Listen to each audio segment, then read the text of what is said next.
Olá, seja bem-vindo à nossa aula número 7 do curso de Panorama do Novo Testamento. Hoje vamos estudar os evangelhos de Lucas e João, dois livros que têm características singulares e que juntos ampliam nossa compreensão sobre a pessoa e a obra de Jesus Cristo. Para começarmos, quero destacar um versículo-chave do Evangelho de Lucas, que resume bem a sua mensagem. Porque o Filho do Homem veio buscar e salvar o que se havia perdido. Lucas 19, 10.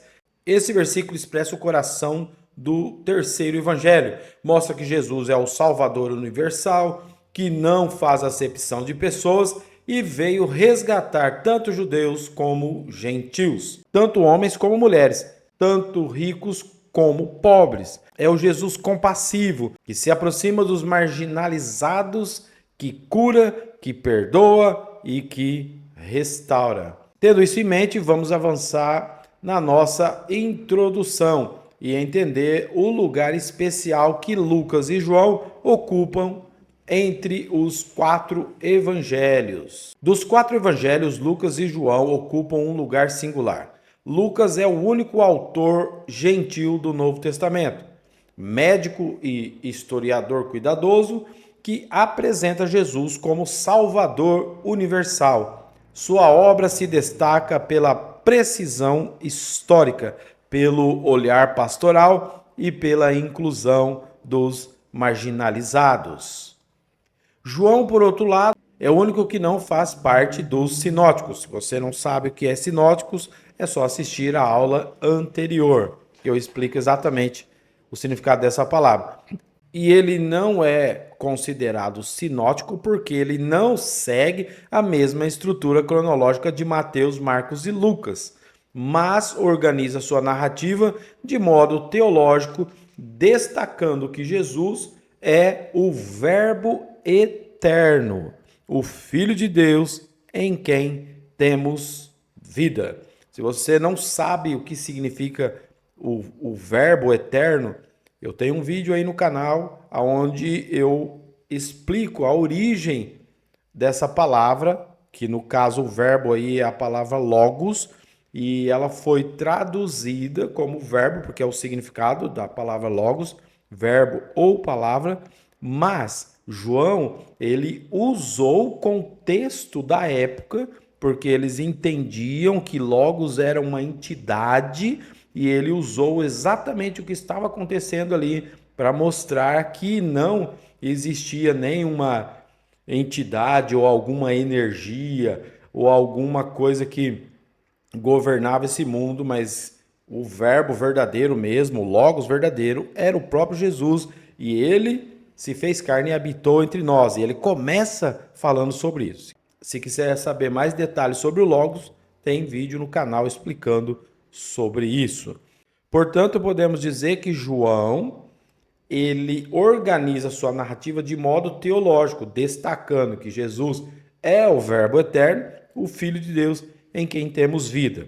O objetivo desta aula é justamente mostrar como esses dois evangelhos, cada um à sua maneira, revelam aspectos complementares de Cristo.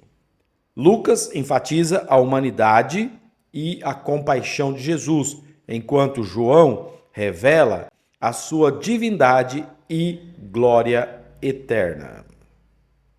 O terceiro evangelho foi escrito por Lucas, chamado por Paulo de o médico amado, em Colossenses 4,14. Além de médico, ele era um homem culto de formação grega e se destacou também como historiador. Lucas foi companheiro do apóstolo Paulo, viajando com ele em suas missões. As chamadas seções nós no livro de Atos revelam que ele participou pessoalmente de alguns eventos. A tradição da igreja é unânime. Em afirmar que Lucas escreveu não apenas o Evangelho, mas também o livro de Atos. formando uma obra em 2 volumes, destinada ao mesmo destinatário, Teófilo. Essa unidade mostra a preocupação de Lucas em apresentar tanto a vida de Jesus quanto a expansão da igreja. Lucas era gentil, o único autor não judeu do Novo Testamento. Esse detalhe é muito significativo. Diferente dos demais autores, ele escreve a partir de uma perspectiva externa ao judaísmo. Essa origem se reflete em seu olhar universalista. Para Lucas, o evangelho não é apenas para Israel, mas para todos os povos. Ele faz questão de destacar personagens que, em outros contextos, seriam ignorados.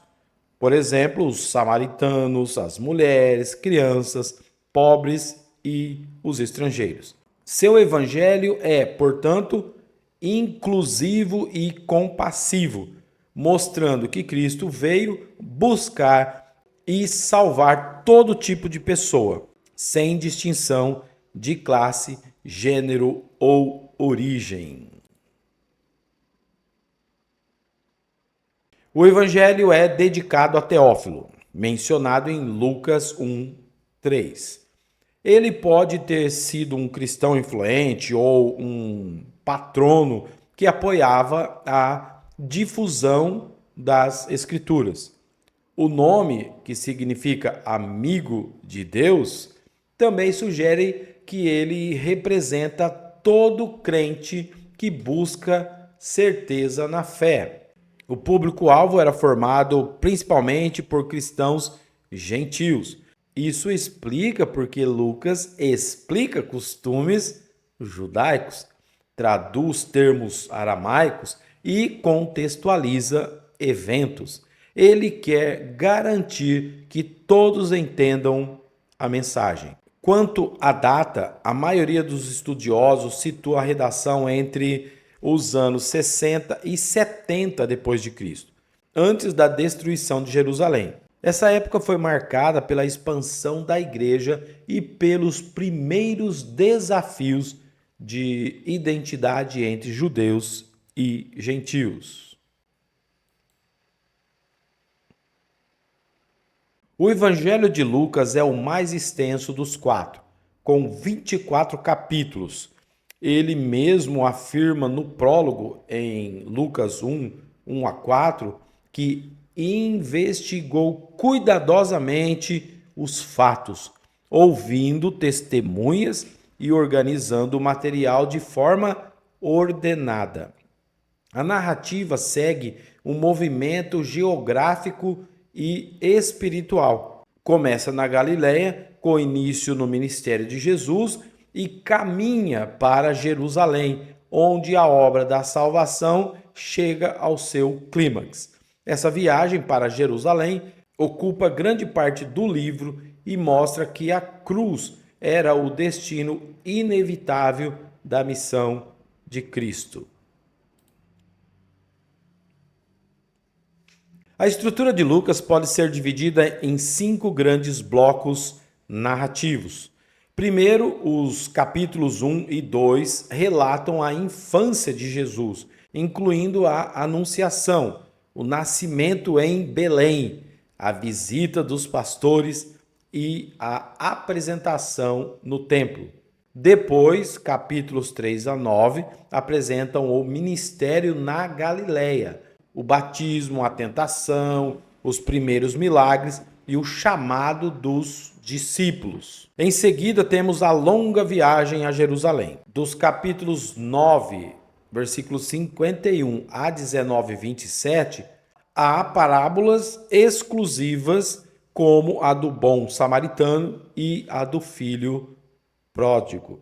Os capítulos 19 a 21 mostram o ministério em Jerusalém, culminando na paixão e ressurreição, narradas nos capítulos 22 a 24. Essa estrutura deixa claro: Jesus não vai a Jerusalém por acaso, mas porque ali cumpriria o plano de Deus em entregar sua vida pela salvação do mundo.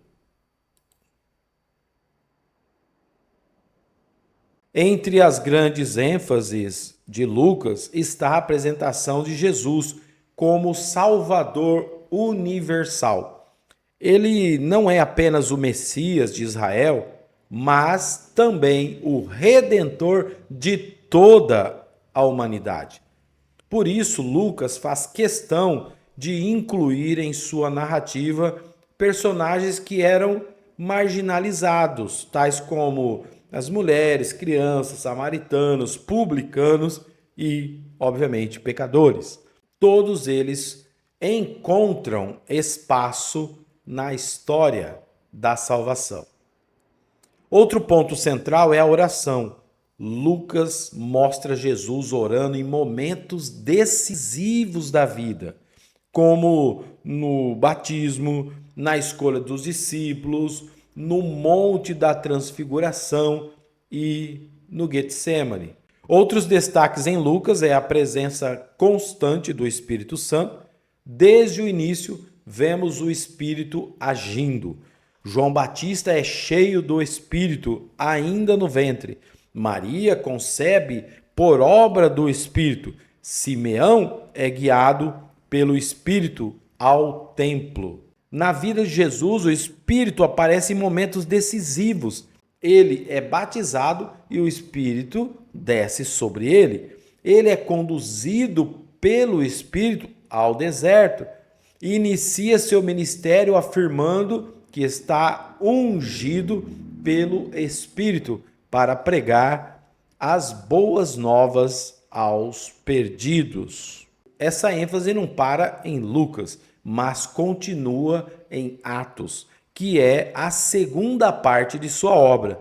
Isso mostra que a vida e a missão da igreja só são possíveis pela ação do Espírito Santo. Mais à frente, também faremos um panorama no livro de Atos. Lucas apresenta parábolas que não aparecem em nenhum outro evangelho e que se tornaram centrais para a fé cristã. A parábola do bom samaritano nos ensina que o amor ao próximo não pode ser limitado por barreiras étnicas ou religiosas. A parábola do filho pródigo mostra o coração do pai que perdoa e recebe de volta o pecador arrependido. E a parábola do rico e Lázaro nos alerta sobre a responsabilidade de viver com justiça e misericórdia, lembrando que nossas escolhas aqui têm consequências eternas. Essas parábolas exclusivas reforçam a mensagem de Lucas. O evangelho é graça, compaixão e convite à conversão. Lucas nos apresenta personagens que só aparecem no seu evangelho. Não sei se você já observou isso, mas Zaqueu é um deles. Zaqueu era cobrador de impostos, um publicano, que nós já falamos sobre os publicanos em aulas anteriores. A história de Zaqueu é bem conhecida e contada muitas vezes em histórias para crianças, porque a Bíblia indica que ele tinha baixa estatura e por causa disso ele subiu em uma árvore para ver Jesus e foi transformado pela graça. Também vemos Marta e Maria, que apresentam duas posturas diferentes diante de Cristo. A postura do serviço e a postura da contemplação, que, aliás, as duas são necessárias na vida cristã. E é em Lucas que lemos sobre os discípulos de Emaús, que encontram o próprio Cristo ressuscitado, não o reconhecem, caminham com ele e só mais tarde No final da conversa é que eles entenderam que ele era o Cristo e tiveram seus olhos abertos. Cada uma dessas histórias traz lições profundas sobre encontro, discipulado e fé.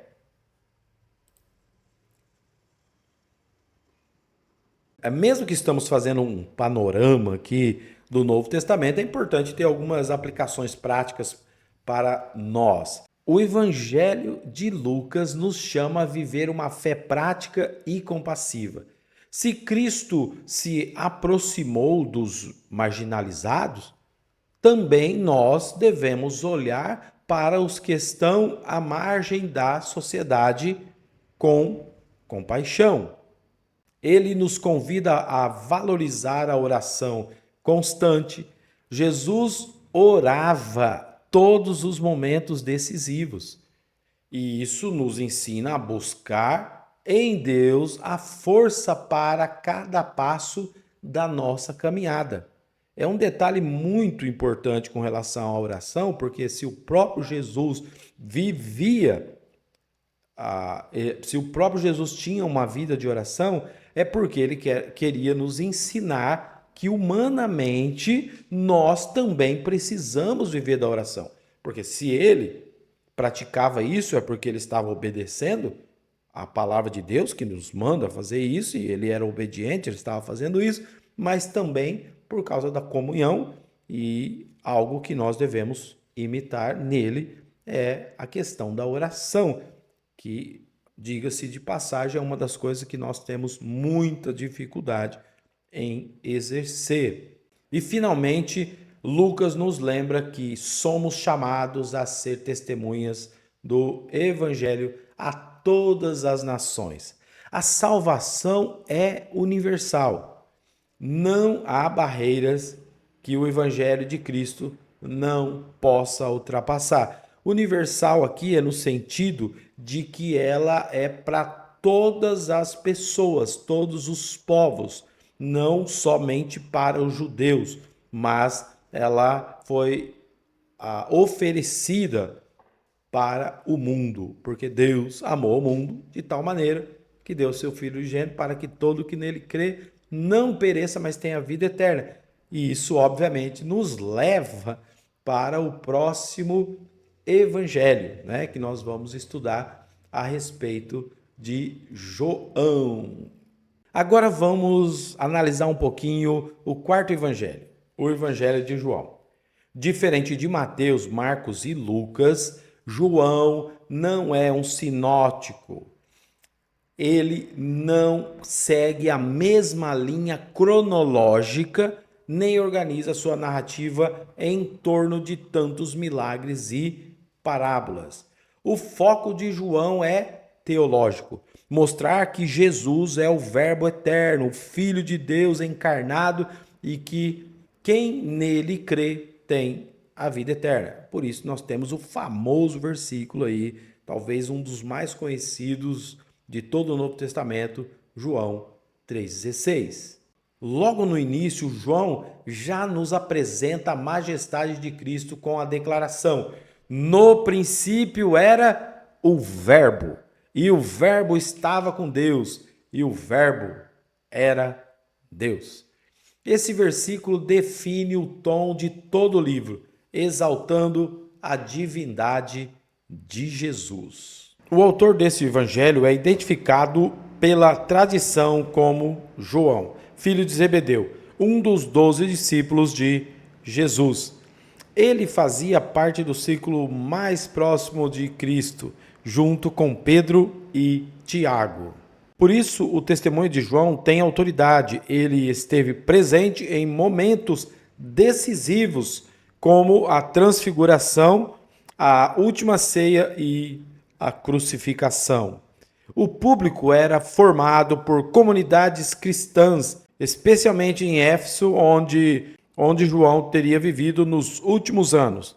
Esse evangelho buscava fortalecer a fé diante de desafios internos e externos, lembrando que a vida cristã depende da fé em Cristo como o Filho de Deus.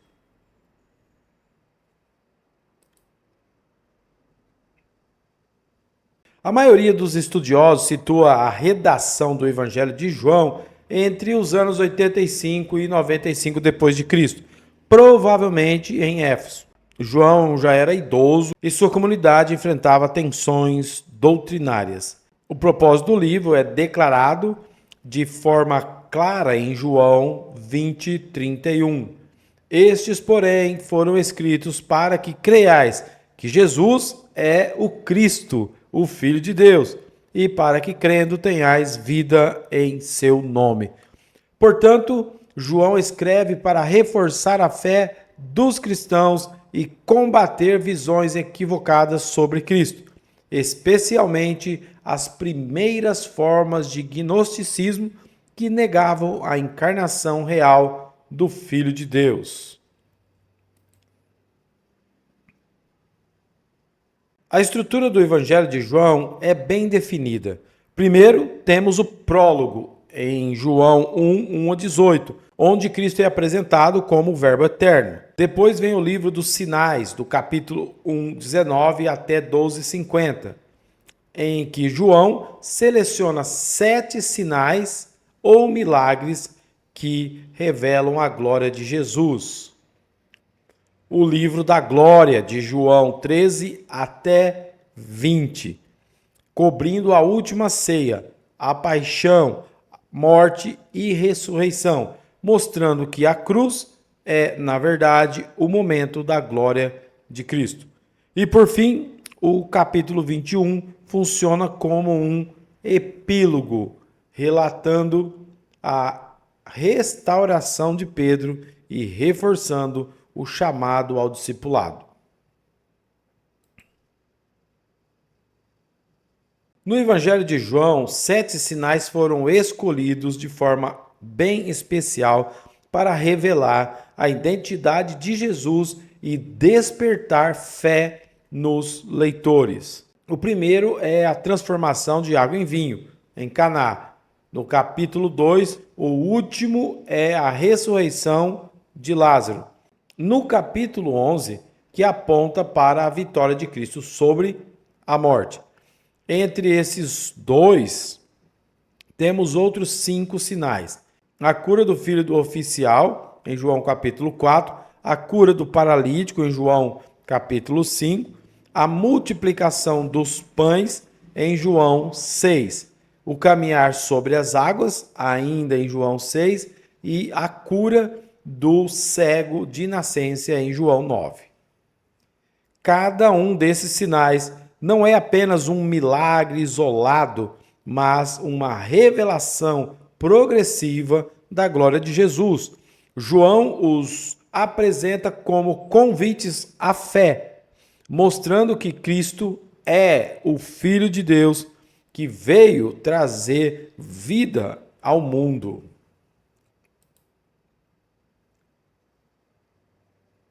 Uma das marcas mais fortes do Evangelho de João é sua ênfase teológica.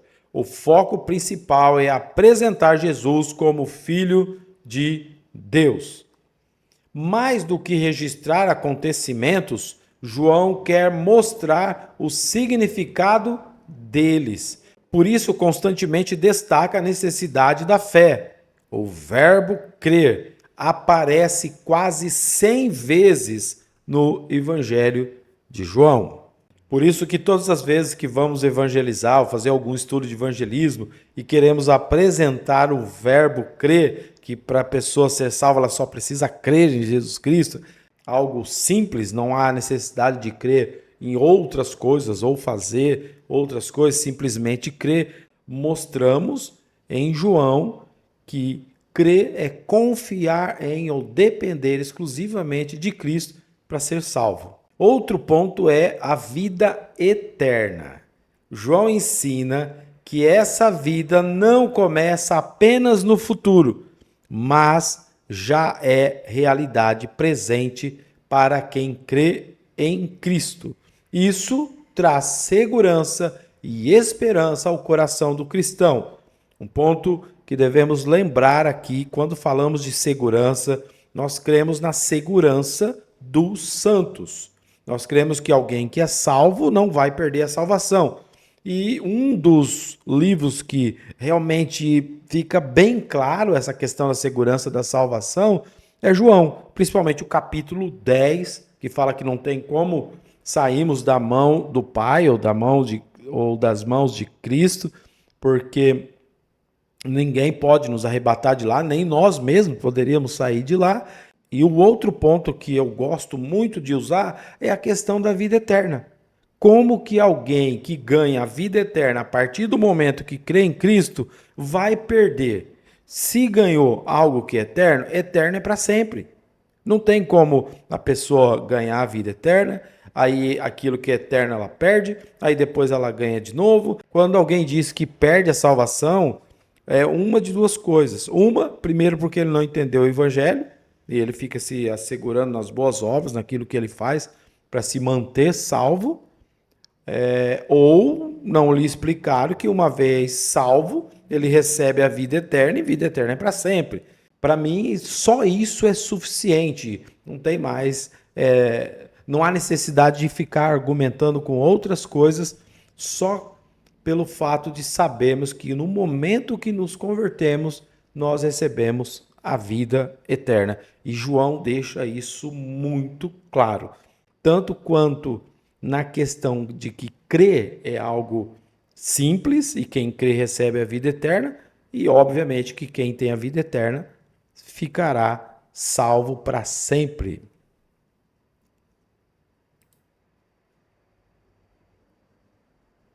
Outro destaque teológico em João são as declarações de Jesus, começando com eu sou. Essas expressões revelam sua identidade divina e seu papel na salvação. Ele diz: eu sou o pão da vida, em João 6,35, mostrando que só ele sacia plenamente o coração humano. Em João 8,12, ele afirma: eu sou a luz do mundo, indicando que veio dissipar as trevas espirituais. Em João 10,11 declara: eu sou o bom pastor, aquele que dá a vida pelas suas ovelhas. E em João 11,25, diante da morte de Lázaro, proclama: eu sou a ressurreição e a vida. Cada uma dessas declarações reforça que Jesus é o grande eu sou do Antigo Testamento, o mesmo Deus que se revelou a Moisés no passado.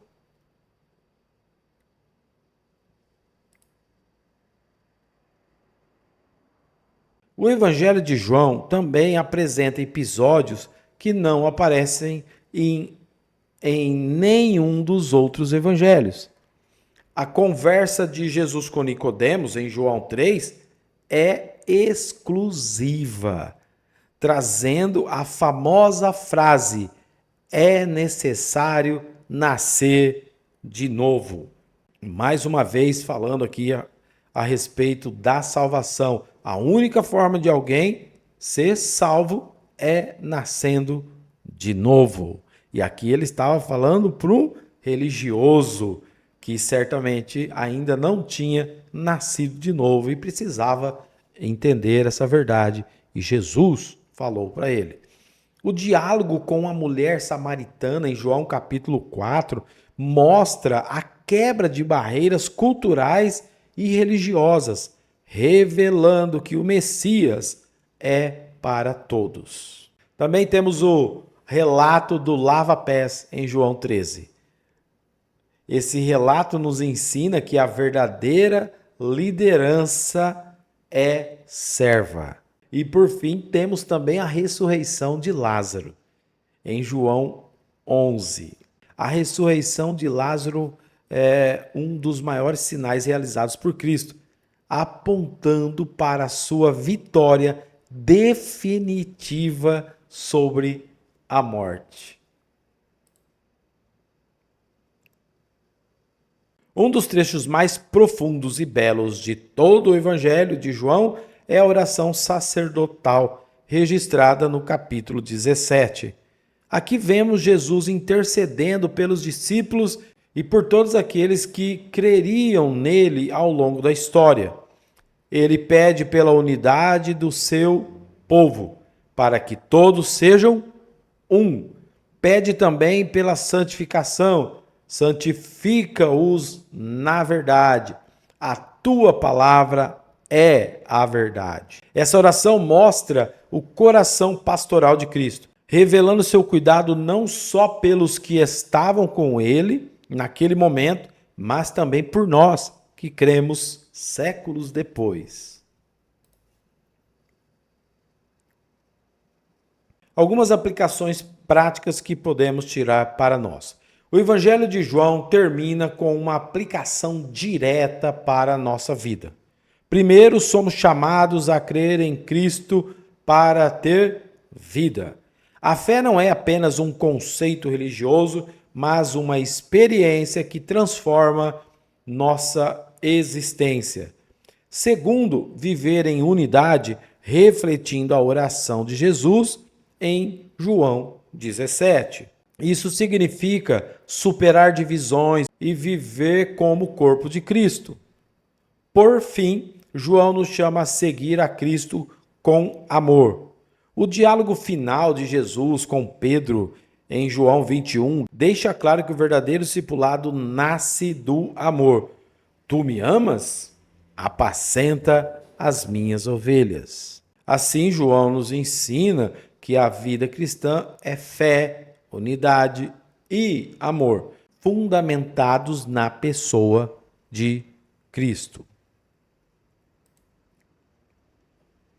Assim chegamos ao final de mais uma aula aqui do nosso curso de Panorama. Hoje vimos que Lucas e João ocupam lugares muito especiais entre os evangelhos.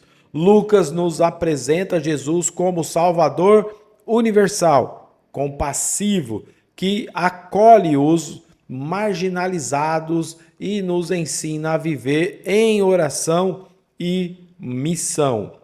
João, por sua vez, nos mostra Jesus como Filho de Deus, eterno, o Verbo encarnado, que revela a glória do Pai e nos convida a crer para termos vida em seu nome.